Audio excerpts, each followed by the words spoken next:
السلام عليكم ورحمة الله وبركاته أعزائي المحترمين ومحترمات اليوتيوب كنوز سهام منصور. كل سنة وحضراتكم طيبين.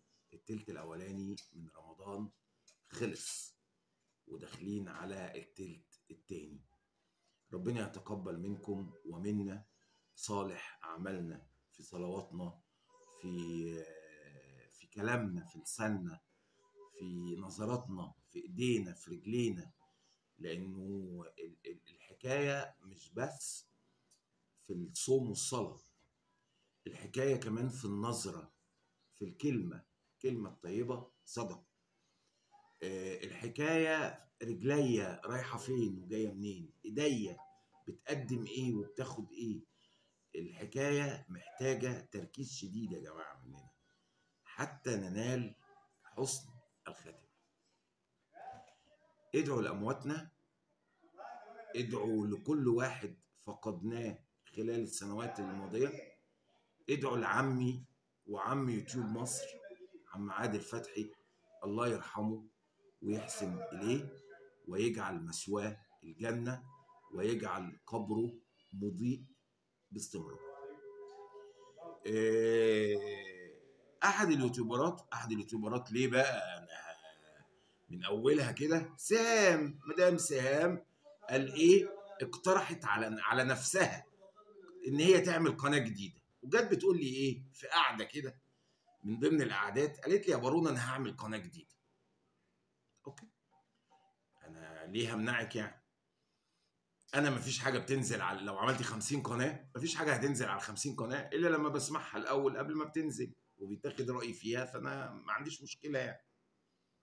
وده نوع من أنواع مش من أنواع اللي هم بيسموها الإيه، مفيش ديمقراطية يعني، لا اللي هي اللي بيسموها إيه، مش عارف بيسموها إيه. لا مش كده خالص، بس هو إيه، عشان نبقى في حدود اللياقة وبين قاب قوسين، لأن كل حاجة ليها ليميت يا جماعة. زي العربية بتبتدي من اكسدام في الأول وبتنتهي باكسدام في الآخر، فكل حاجة كده بين قوسين بتبقى جميلة ومريحة، والحمد لله هي ما بتطلعش حاجة على الكاميرا من غير ما بترجع لي، وده بجد ودي شهادة يعني.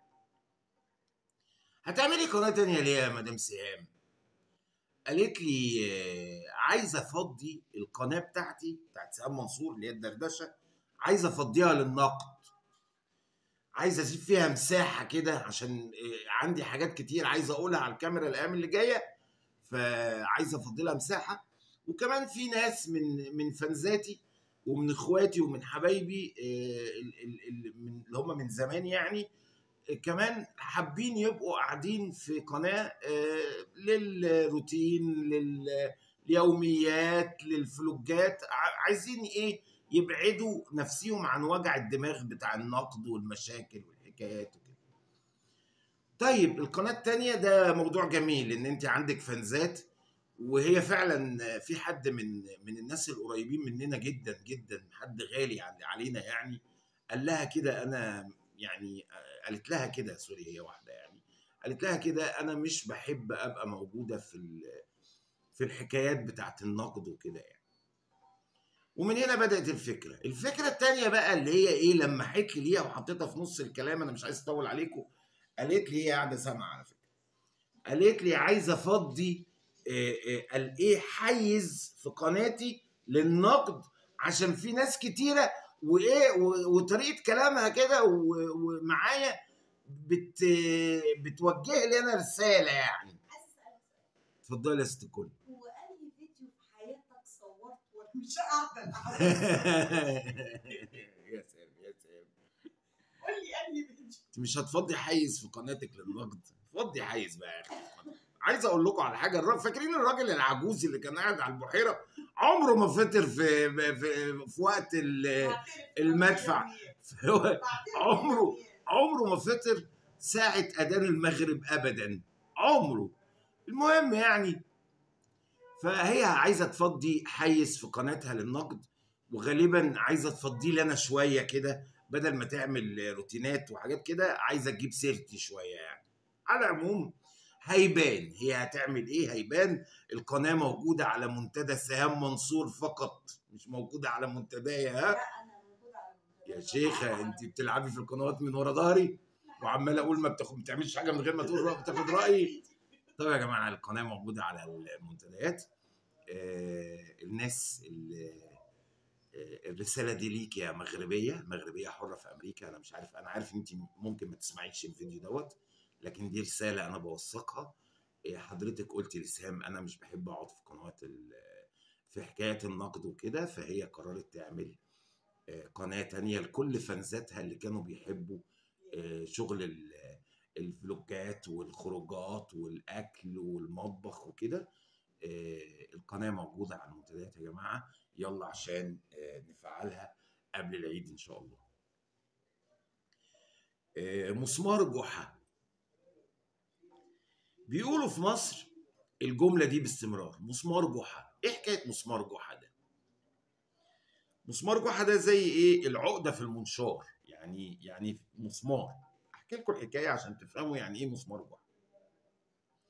جحا قرر في وقت من الاوقات انه يبيع بيته، وهيبيعه بسعر قليل قوي. وكانت النية جوه جحا مش انه يبيع البيت، انه يعمل حكاية عشان ياخد فلوس البيت ويفضل عايش في قلب البيت. ازاي ده؟ قرر ينصب. فجه واحد يشتري، خبط عليه البيت ده للبيع. للبيع. طيب انا هشتريه. الراجل طبعا السعر بخس، السعر قليل جدا، فالراجل فرح قال لك هشتري بيت باقل من سعره. وفعلا الراجل اشتراه وخد بعضه جحا ومشي من البيت.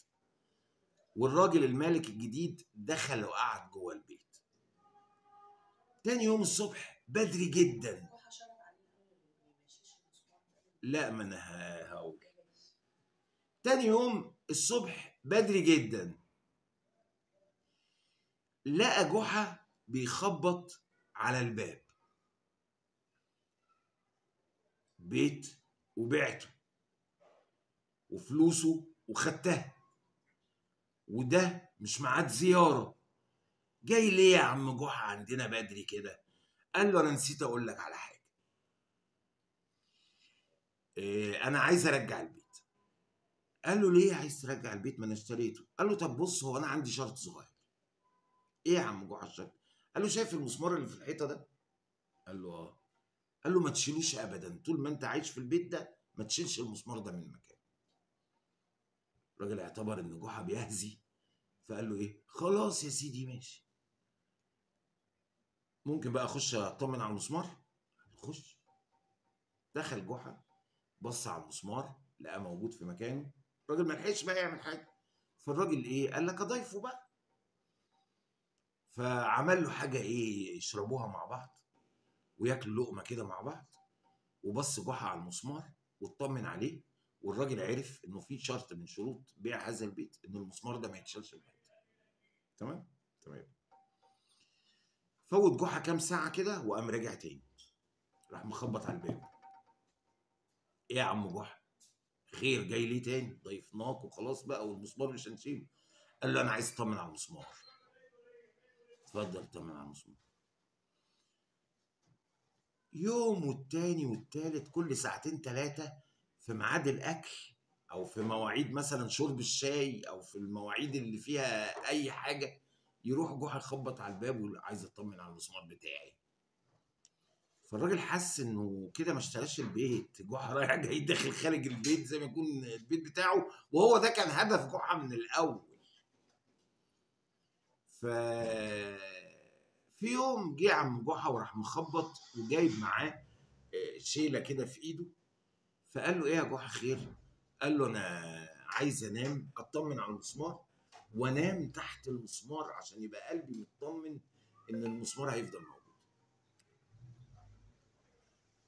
مسمار جحا، العقده في المنشار. الراجل زهق من جحا وقال له اديني الفلوس وخد البيت بتاعك. قال له الفلوس انا صرفتها. قال له طب تعالى خد البيت بتاعك. وخد جحا البيت بعد ما نصب على صاحب البيت الجديد. النهارده هنتكلم عن مين؟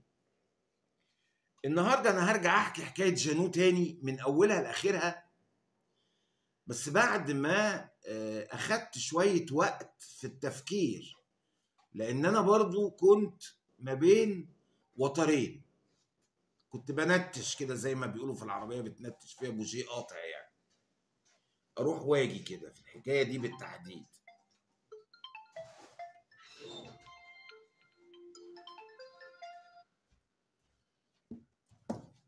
اسف يا جماعه. ابتديت افكر في الحكايه دي من اول وجديد، واجيبها من اولها تاني واركز فيها كويس، لان انا كنت ازاي الراجل ده راح الجامع وقال الشهاده وانا بقول مش مسلم. ناس طلعت كتير هجمتني في الحكايه ديت، فانا قررت اقف واعمل ستوب كده واذاكر تاني واتفرج تاني واسمع تاني واسال تاني واجيب اخبار تاني، عشان ما بقاش ازاي الراجل قايل الشهاده وانا بقول عليه مش مسلم. ما هو حته صعبه برضه. عايز حضراتكم كالعاده قبل ما نتكلم عن الحكايه دي، عايز حضراتكم تعملوا ستوب للفيديو وتطلعوا على المنتدى حالا، تشوفوا منتدايا وترجعوا تشغلوا الفيديو تاني وتتفرجوا على الفيديو. على المنتدى موجود كذا صورة، هقول لكم بالترتيب ايه الصور اللي موجودة على المنتدى وليه انا بطلعها تاني، وانا قلت لحضراتكم ليه انا بحكي الحكاية تاني، لانه في ناس هاجمتني وانا كمان هاجمت نفسي. ازاي الراجل قايل الشهادة وانا عمال اهلل واقول عليه مش مسلم؟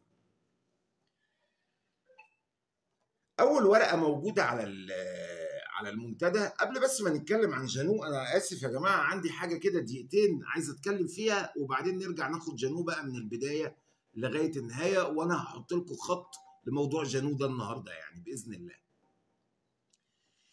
الحمله بقى شغاله، ما تتفرجوش عليهم، ما تتفرجوش عليهم في كل القنوات، دول ناس وحشين، دول اتفرجوا على مسلسلات التلفزيون افضل منهم. ويمكن انا كنت سامع سهام في الفيديو بتاع الصبح النهارده كانت بتتكلم على الموضوع دوت، انه العري اللي موجود في المسلسلات افضل مننا، مع ان احنا طالعين بهدومنا اهو. المهم يعني انا بضم صوتي لصوتكم وبقول لكم من فضلكم ما تتفرجوش علينا، عشان احنا ناس عندنا جرب، اللي بيتفرج علينا بيتعدي من الجرب ده، عشان احنا ناس سبابين اعراض. ما تتفرجوش علينا من فضلكم بليز، لو سمحتوا، عشان خاطر اغلى حاجه في حياتكم ما تتفرجوش علينا لو سمحت. انا شخصيا بتكلم عن نفسي، ما بقولش مش هقول علينا بقى، انا هتكلم عن نفسي. انا شخصيا من فضل حضراتكم الاخوه الافاضل المعترضين معايا، الساده الافاضل اللي عاملين البروباجندا الكبيره قوي بتاعت اليومين دول، ما تتفرجوش عليا لو سمحت. بعد الشغلانه دي ابص الاقيهم بغباوتهم بيتفرجوا عليا وبيقولوا كده.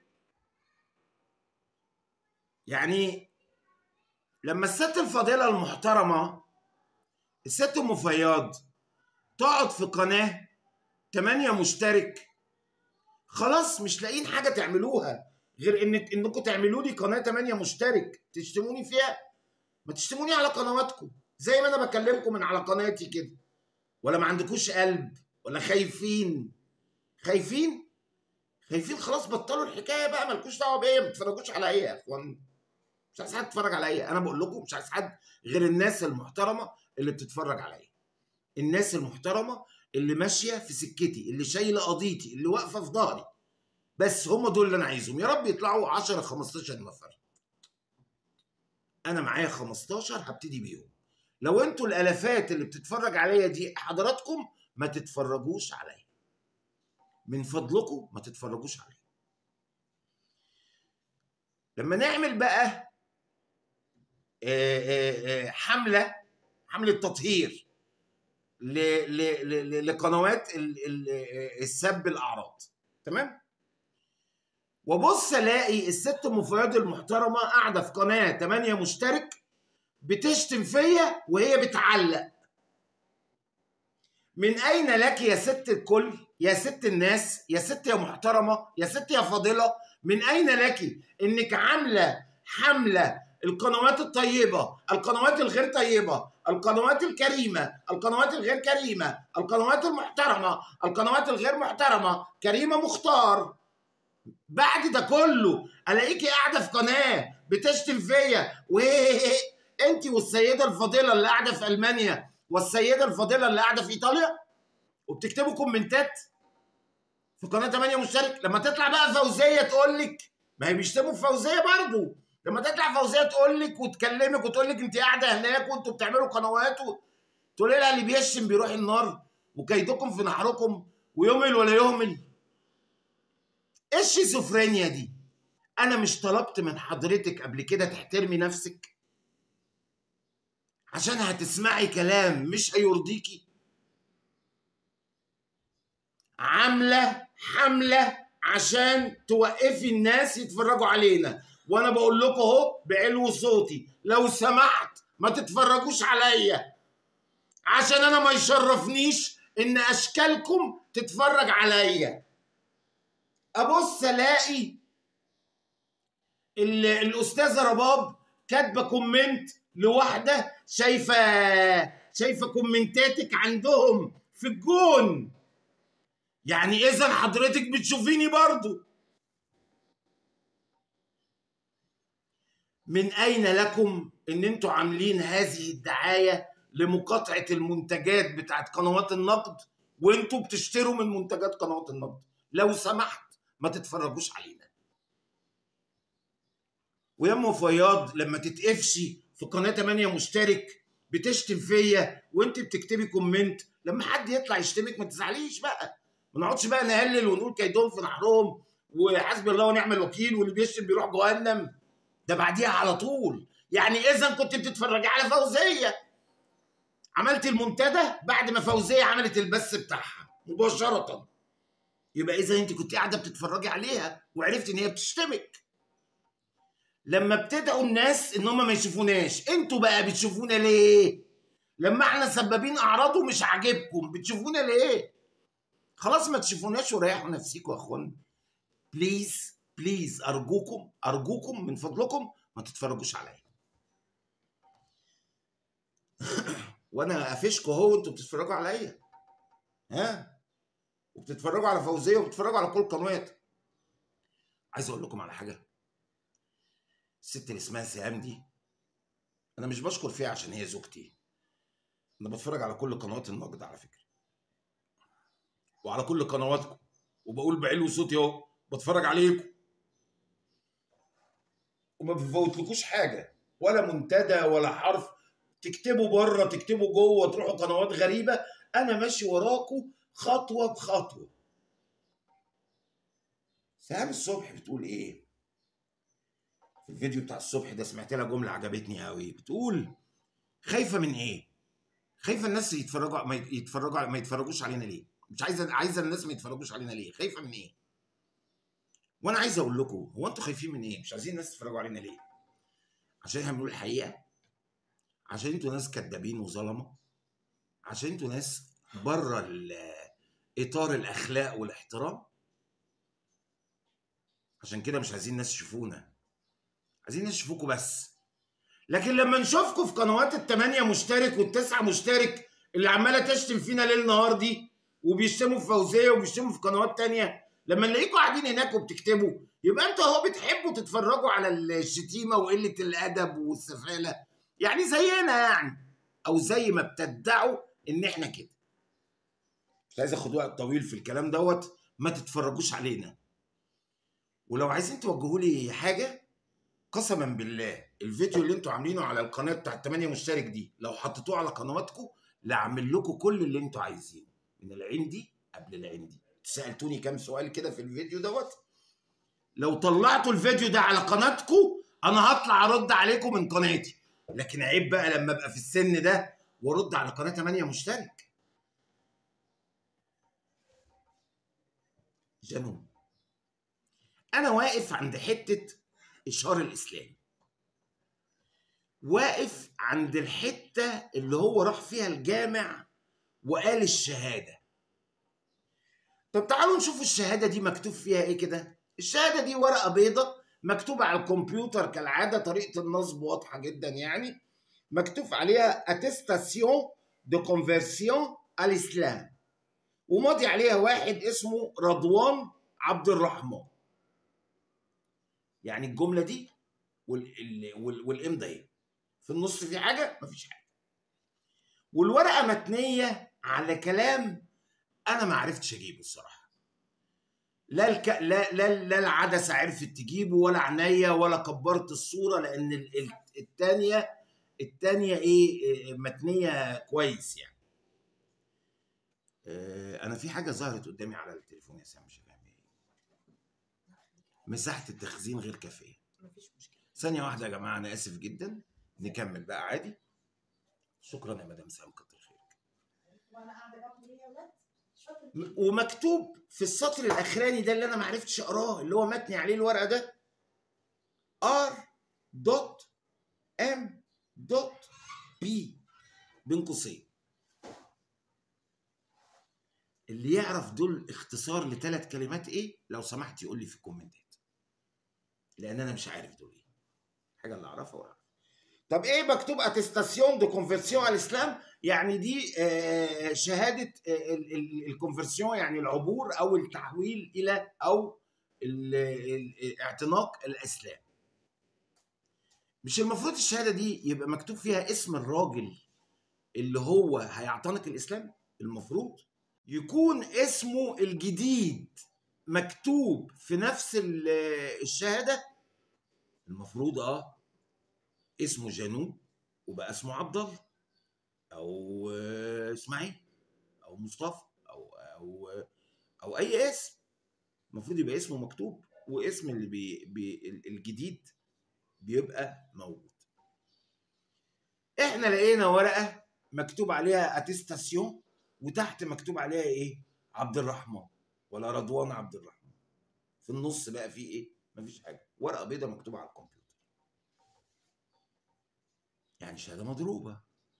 مش المفروض الورقه دي النهارده لما يجي جامع من الجوامع في مصر يصدر ورقه او مستند دوكيمنت، يعني المفروض الجامع ده بيتبع لهيئه، الهيئه دي اللي هي ايه؟ وزاره الاوقاف. فالمفروض يبقى الجامع عنده ختم، ولازم يبقى فيه ختم عشان يعتمد الختم ده بختم وزاره الاوقاف. طب الجامع بتاع بوردو ده يتبع ايه؟ هيئه. انا معلوماتي بتقول انه بيتبع اداره في جامع موجوده في جامع في مسجد في باريس. فالمفروض يكون في ختم للهيئه للجامع اللي في باريس. لو حضراتكم عندكم معلومات تاني ارجو تقولوها لي. دي معلوماتي انا الشخصيه. مفيش ختم، ورقه مكتوبه على الكمبيوتر. وهنا كان اللخبطه بالنسبه لي. هو راح ازاي قال الشهاده والورقه مضروبه، والحكايه بتاعت هيدفن في مقابر المسلمين ومش هيتحرق برضه طلعت مضروبه، لانه زق الورقه لما قال لهم هو انا ينفع ادفن في المقابر بتاعتي؟ ها اسمعوني كويس يا جماعه، ينفع ادفن في المقابر بتاعتي؟ ده الفيديو ده موجود. قالوا له لا هتدفن في مقابر المسلمين، راح مادد الورقه اللي قدام كده. احنا ما اتفقناش على كده. هو راح قال الشهاده؟ راح قال الشهاده. طب خلينا نقول انه قال الشهاده، والشهاده اللي بين ايدينا دي اللي ماضي عليها عبد الرحمن ولا رضوان عبد الرحمن ده، دي شهاده مظبوطه. ايه اللي يخلينا نضطر ان احنا نعمل شهاده مضروبه لحجه. والشهاده دي موجوده على المنتدى، هتشوفوها حضراتكم للي ما شافش الفيديو اللي انا اتكلمت فيه في الموضوع ده.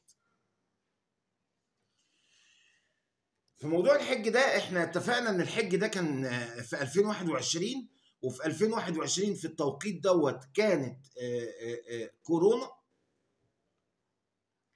ومفيش حد من العالم كله راح أدى فريضة الحج غير 60,000 شخص من داخل الأراضي المقدسة، من داخل السعودية، هم اللي راحوا أدوا فريضة الحج. وال60,000 دول لازم يتوافر فيهم بعض الشروط. ايه هي؟ اولا يكون اللي رايح في الوقت دوت من ال60,000 ما راحش عمل حج قبل كده، ولازم بقى يقدم التحاليل والحقن اللي هو واخدها، اللي هي كل ما هو قام باجراءات الوقايه والسلامه ضد مرض كورونا، وانه مش مصاب بالفيروس، وانه واخد التطعيم، وانه تمام التمام. يعني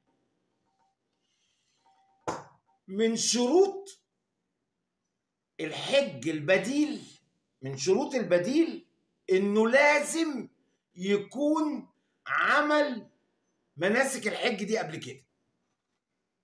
يعني ما ينفعش واحد يكون اول مرة يروح الحج وكمان معاه اسم يبقى هو البديل عنه، ما ينفعش، مستحيل.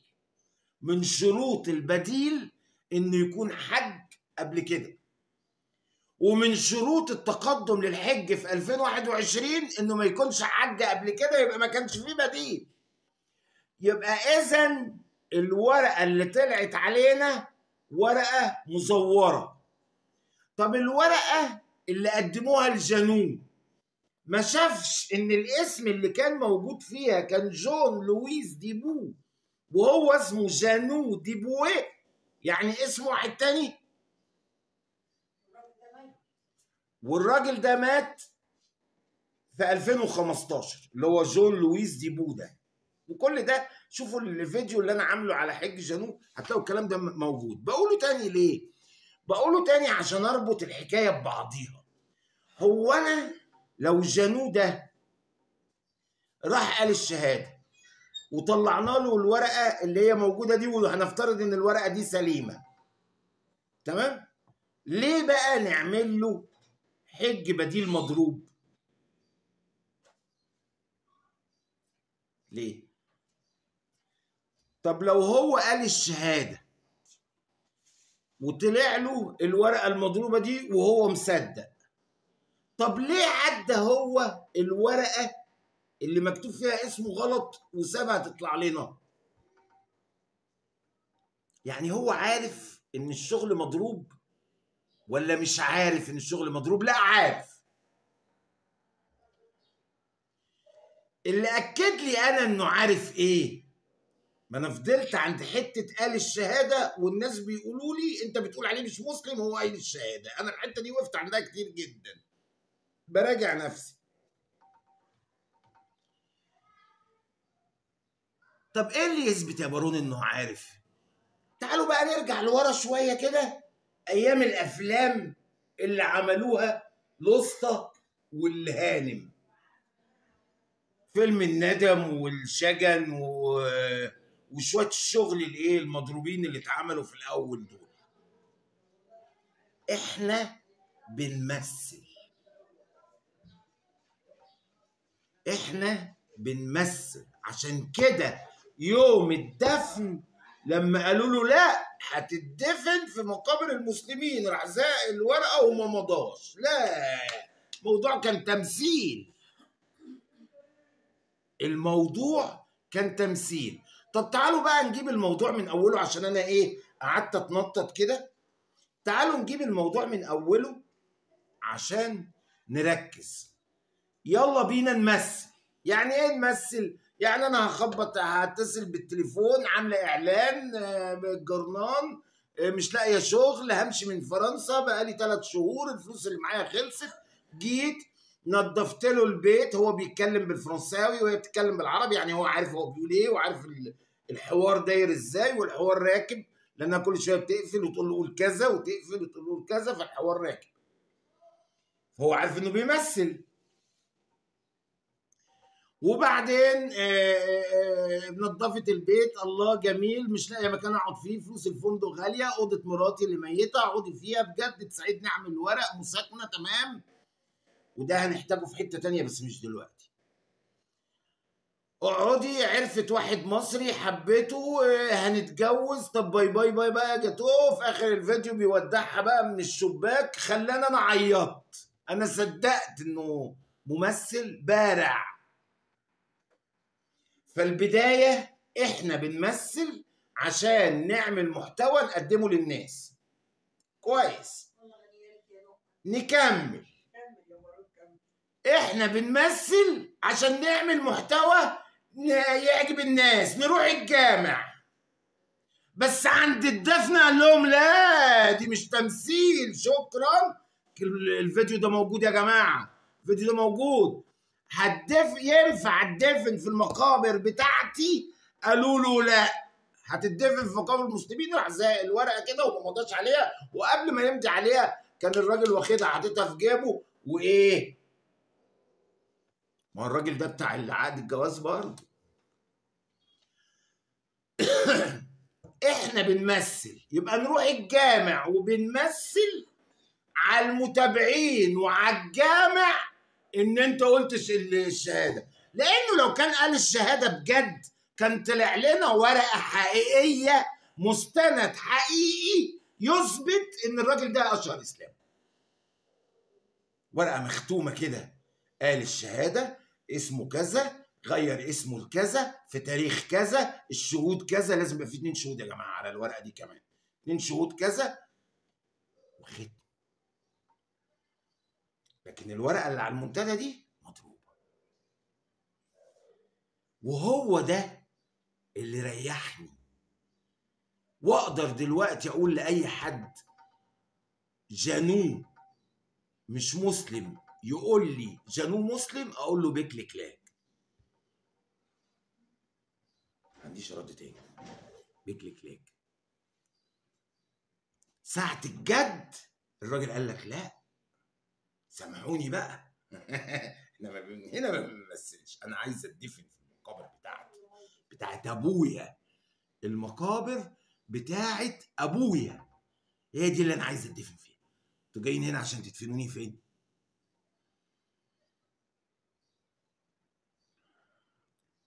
الاخت سمسمه الفضيله، كل سنه وحضرتك طيبه، عملت لي فيديو من فتره طويله بس انا اسف مشغول جدا، مش مشغول باليوتيوب، مشغول بحاجات تانية يعني. عايز اشكر حضرتك على ادبك وذوقك واخلاقك واحترامك ليا واحترامك لنفسك ولمتابعينك. انا موضوع الصور ده مبقاش شاغلني لانه مبقاش يفرق معايا.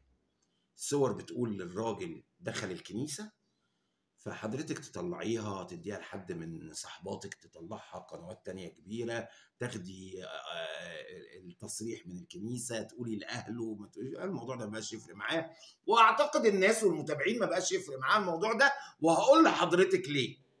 لأنه احنا عارفين ومتأكدين إن الراجل ده مسيحي وعايش مسيحي، كل طريقة كلامه باينة جدا، صوره واضح فيها إنه كان مسيحي، وعمره ما كان ملحد زي ما النصابه دي قالت لنا. فما تزعجيش نفسك حضرتك، يعني الصور ما بقتش مهمه خلاص، ما بقاش حدث يعني، فبراحتك، عايزه تطلعيها مش عايزه تطلعيها خلاص قررتي ما تطلعيهاش. حضرتك غيرتي اسم القناه وخليتيه سمسمه. انا بس من يومين عايز ارد عليكي، فقلت هيجي الوقت المناسب. عايز اشكر حضرتك جدا على الطريقه اللذيذه جدا النايس اللي انت كلمتيني بيها، ميرسي جدا يا فندم. وموضوع الصور ده ما بقاش مهم خالص دلوقتي يعني. يلا نمثل، نروح نقول الشهاده، يلا نمثل.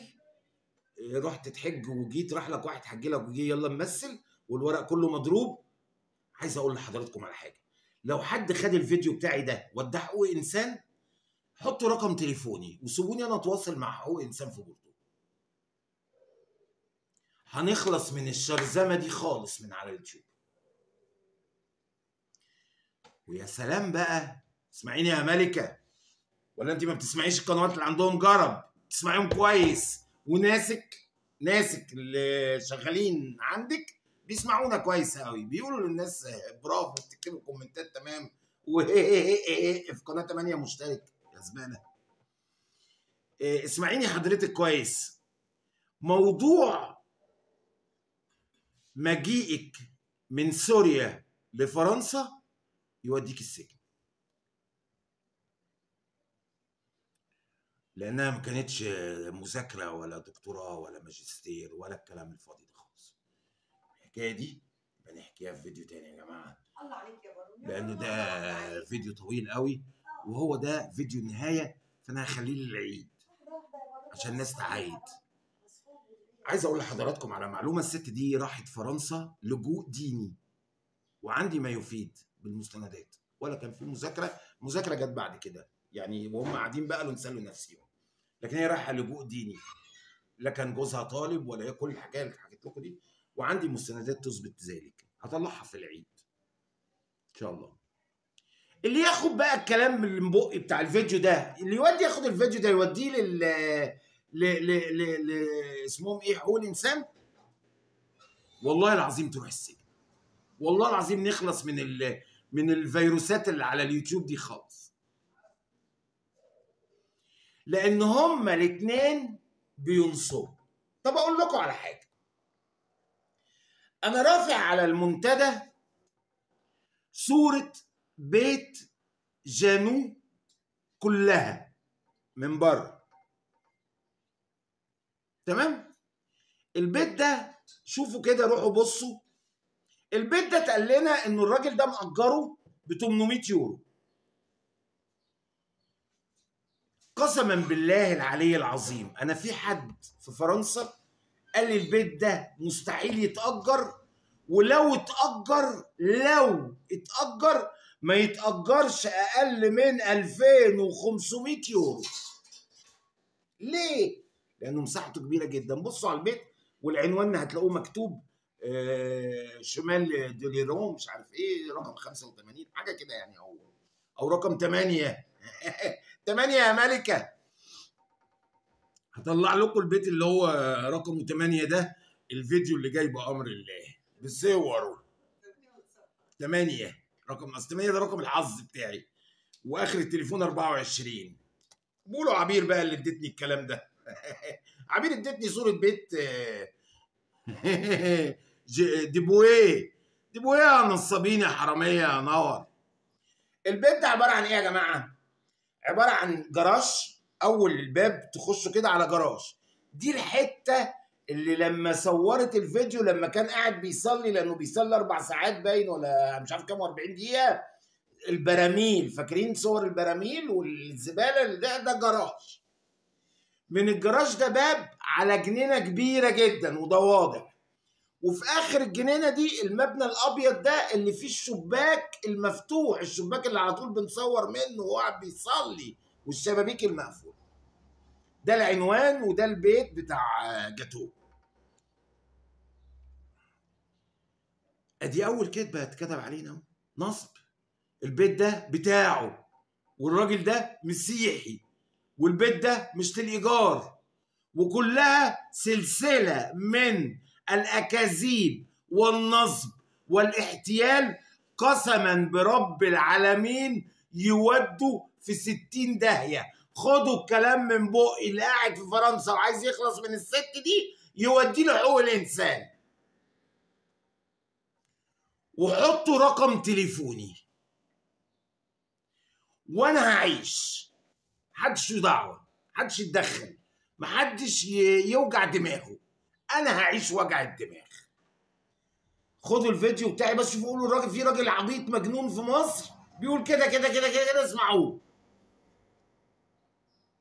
وانا عندي من المستندات اللي يوديها في 60 داهيه. خلينا نخلص منها خالص، ولا بقى بطني ولا كرشي ولا بنطلون، ولا احنا انتوا ناس فيكم وعليكم ونبطل وما تتفرجوش عليهم وشغل القيامه والاونطه ده انت نصابه يا بت. ده انت نصابه. انت بتتكلمي على اسيادك بالطريقه دي. انت مخليه الزباله يعملوا لي قناه 8 مشترك يشتموا فيا. انت فكرك ان ده هيوقفني؟ انا خلاص قلت لك انا مش هبطل، انا مش هوقف حتى لو هم بطلوا يتكلموا عليا في قنواتهم. طلعوا الفيديو اللي انتوا حاطينه على 8 مشترك حطوه على قنواتكم، وانا من العندي قبل العندي كل اللي طلبتوه مني هعمله. وانا عارف انكم بتسمعوني كويس ومتاكد انكم بتسمعوني عشان انتوا بتجروا ورا نصابه. النصب ابتدى من الجامع. الراجل رايح الجامع وعارف ان هو بيمثل، والناس اللي في الجامع فرحانين. من الطبيعي جدا اي حد مسيحي او بلاش مسيحي، ملحد، اي حد ملحد هيخش الجامع عشان يقول الشهاده ويبقى مسلم. الناس هتفرح وتدي له هدايا. وفرحوا بواحد انضم، واحد انقذ حياته هيروح الجنه بدل ما كان هيروح جهنم. صح؟ مظبوط اهو. بس الراجل رايح عارف انه بينصب، بدليل ان الورقه عدت. ما طلعش هو لا حاسب بس هو حج ايه ده مش اسمي، ده مش اسمي، ده انا اسمي كذا والاسم اللي مكتوب كذا، والورقه اللي طلعت بتاعت الاسلام مضروبه. لان هي وهي في الجامع قالت لعبد الرحمن اللي هو الشيخ الرفيع ده اللي جه في الصوره، قالت له حضرتك بقى الشهاده هنيجي ناخدها من عندك؟ قال لها ايوه هتيجي تاخد الشهاده من عندي. راحوا عاملين ورقه على الكمبيوتر، الشهاده دي لازم فيها ختم وفيها راحوا عاملين ورقه على الكمبيوتر. هو وهي عارفين. هو وهي دي كانت بتاعت احمد زكي وسعاد حسني صح؟ عارفين ان هم بينصبوا. هو وهي عارفين ان هم بيمثلوا. هو عارف يعني ما فيش اي جدال. فجالوه مسلم؟ لا مش مسلم. بينصبوا. اتفرجوا كده على الفيديو بتاع، روحوا اعملوا لهم مشاهدات. الفلوس كلها حرام، الفلوس اللي بيكسبوها كلها حرام، فزودوا لهم فلوسهم الحرام عشان ربنا يحاسبهم. اتفرجوا على الفيديو بتاع الندم ده كده، في فيلم الندم ده اسقاط، ده كله اسقاط. بس للاسف المتابعين مغيبين ومغفلين. للاسف الشديد الناس بتصدقها. وفي ناس طيبه بتضحك عليها، وفي ناس واعيه متحضره مثقفه بتفكر وصلت للي انا وصلت له ان هي نصابه. جالي ناس كتير كتبوا لي انا كنت مغيبه في يوم من الايام.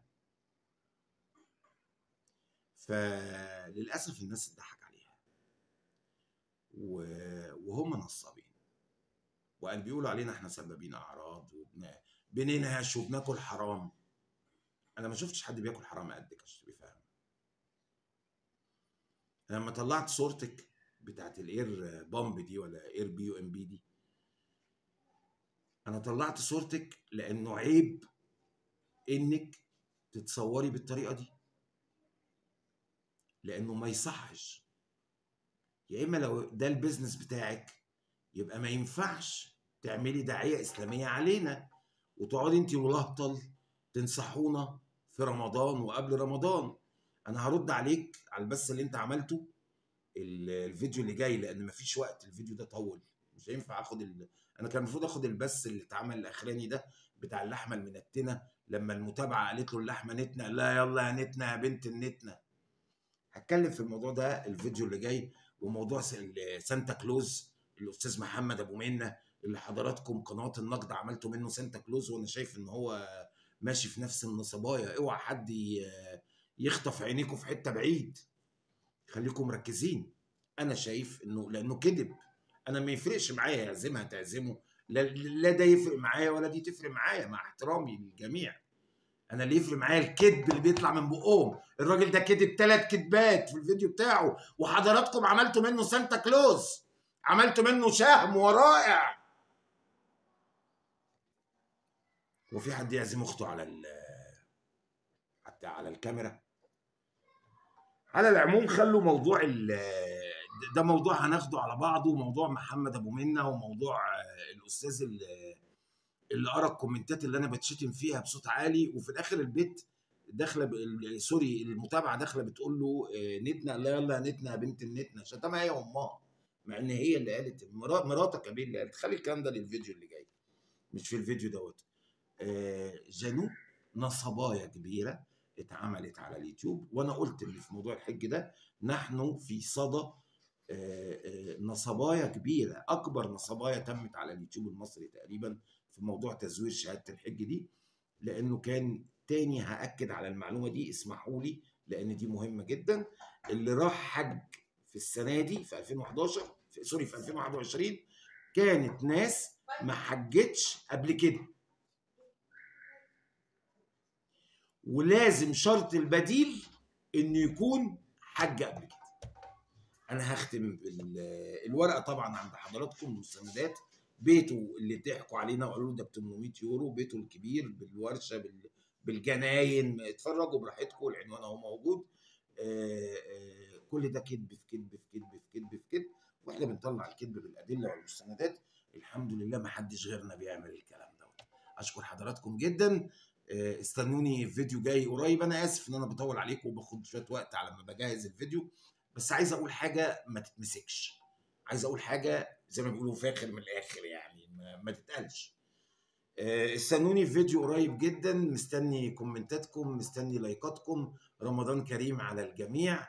اشكر حضراتكم جدا، والسلام عليكم ورحمه الله.